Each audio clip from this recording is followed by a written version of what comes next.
Bismillahirrahmanirrahim. Assalamualaikum warahmatullahi wabarakatuh. Alhamdulillah nahmadu wa nasta'inu wa nastaghfiruh wa na'udzu billahi min syururi anfusina wa min sayyiati a'malina may yahdihillahu fala mudhillalah wa may yudhlillahu fala hadiyalah. Amma ba'du.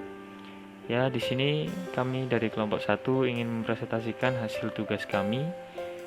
Oke, pertama-tama perkenalkan terlebih dahulu, nama saya Muhammad Iqbal Miftahuddin. Kemudian teman saya Ridwan Ilham Sobri dan Yunan Asnawi. Oke, jadi kami di sini akan menjelaskan atau mempresentasikan hasil tugas kami dengan judul Memaknai Iman dan Islam dalam Konteks COVID-19. Jadi beberapa jurnal yang telah kami cari, kami mendapatkan beberapa pokok penting. Yang pertama adalah definisi iman, yang kedua definisi Islam, yang ketiga definisi COVID-19, yang keempat, iman dalam konteks COVID-19. Yang kelima adalah Islam dalam konteks COVID-19. Yang pertama adalah definisi iman. Secara umum, pengertian iman secara bahasa atau etimologis adalah percaya atau bisa juga membenarkan. Iman ini mengakar pada kata dalam bahasa Arab yakni amana yu'minu imanan. Adapun pengertian iman secara istilah atau terminologis adalah meyakini, mempercayai, membenarkan di dalam hati yang kemudian terwujud lewat lisan dan perbuatan. Rukun iman dalam Islam ada 6, yakni yang pertama adalah iman kepada Allah, yang kedua iman kepada para malaikat, yang ketiga iman kepada kitab Allah, yang keempat iman kepada para rasul, yang kelima iman kepada hari kiamat, yang keenam iman kepada qada dan qadar. Pengertian iman. Menurut bahasa, iman berarti membenarkan hati, sedangkan menurut istilah, iman itu ialah membenarkan dengan hati, mengikrarkan dengan lisan, dan mengamalkan dengan anggota badan. Membenarkan dengan hati, menerima ajaran Rasulullah SAW, lalu yang dimaksud dengan mengikrarkan dengan lisan adalah mengucapkan 2 kalimat syahadat, tiada Tuhan selain Allah, dan Muhammad adalah utusan Allah. Lalu yang dimaksud dengan mengamalkan dengan anggota badan adalah hati meyakini, anggotanya badan mengamalkan dengan beribadah sesuai dengan fungsinya. Sesuai dengan firman Allah yang berbunyi, A'udzubillahi minasyaitonirrajim, wa yaquluna amanna billahi wa birrasuli wa ata'na tsumma yatawalla fariqum minhum min ba'di dzalik wa ma ulaika bil mu'minin.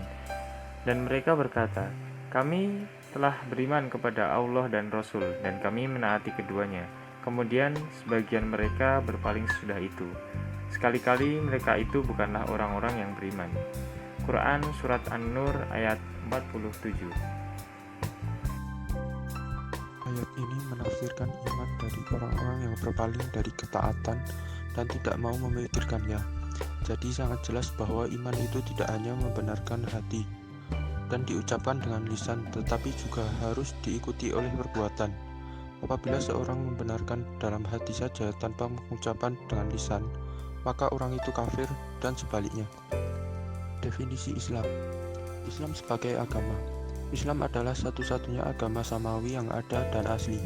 Karena agama Nasrani dan agama Yahudi sudah tidak boleh lagi dan keluar dari bentuknya yang asli sebagai agama samawi. Yahudi dan Nasrani dalam bentuknya yang asli dahulu menurut pandangan Al-Quran adalah Islam. Bahkan menurut Al-Quran, agama yang dianut oleh semua nabi-nabi Allah SWT itu seluruhnya adalah agama Islam. Islam sebagai agama mempunyai makna bahwa Islam memenuhi tuntutan kebutuhan manusia di mana saja berada, sebagai pedoman hidup baik kehidupan duniawi maupun bagi kehidupan sesudah mati.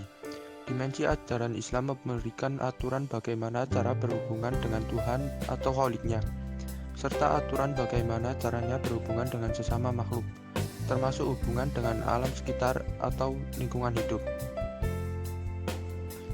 Pembidangan dalam agama Islam. 1. Akidah.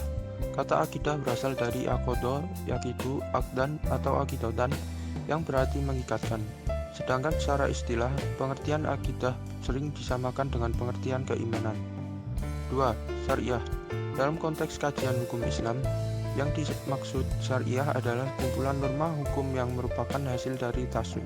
Kata tasy' juga merupakan bentuk masdar dan syariah yang berarti menciptakan dan menetapkan syariah. 3. Akhlak. Secara etimologi, kata akhlak berasal dari bahasa Arab yang berarti budi pekerti. Sinonimnya etika dan moral. Etika berasal dari bahasa Latin ethos yang berarti kebiasaan. Moral berasal dari bahasa Latin mores juga berarti kebiasaan. Definisi COVID-19. Gambaran umum COVID-19. Penyakit coronavirus 2019 atau disebut COVID-19 adalah penyakit menular yang disebabkan oleh sindrom pernapasan akut coronavirus 2 atau yang disebut SARS-CoV-2.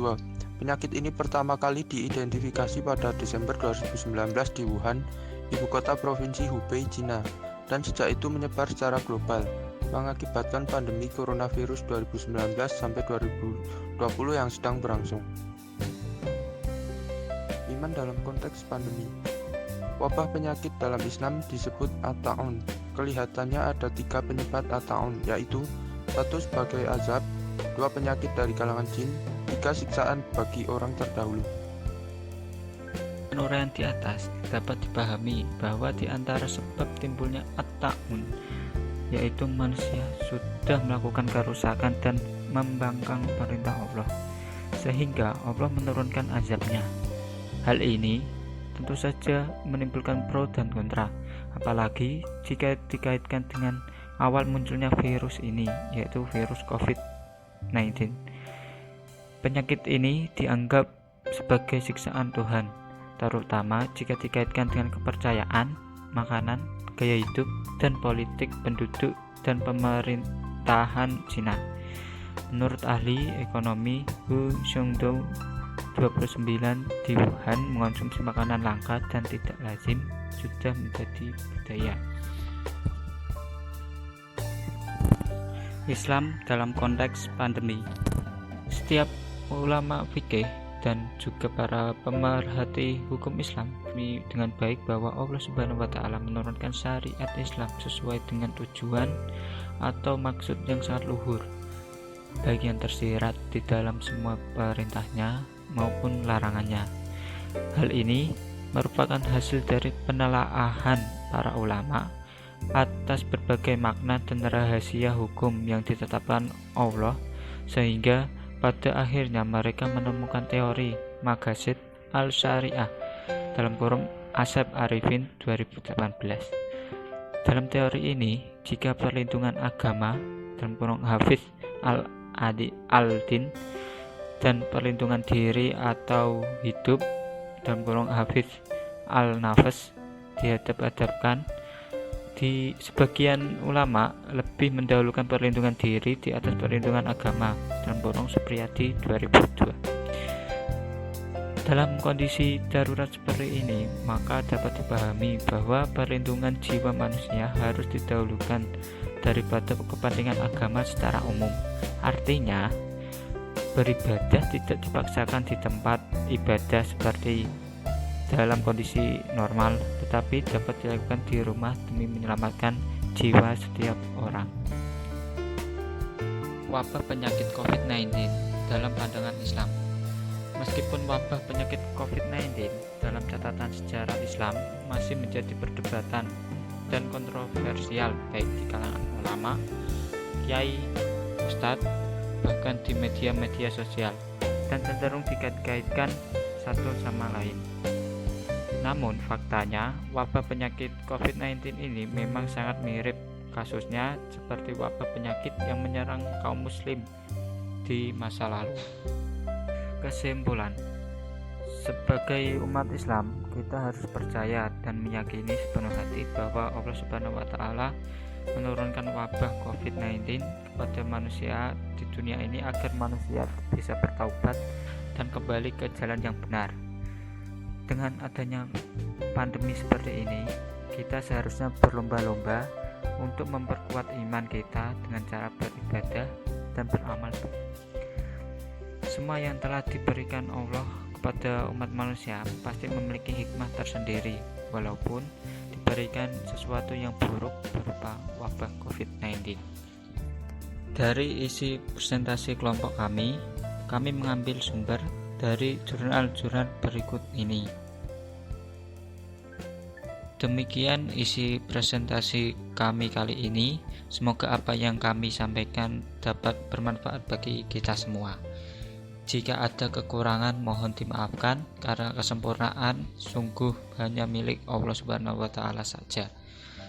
Akhirul kalam, subhanaka Allahumma wa bihamdika asyhadu an la ilaha illa anta astaghfiruka wa atubu ilaik. Wallahu muwaffiq ila aqwamit thariq. Wassalamualaikum warahmatullahi wabarakatuh.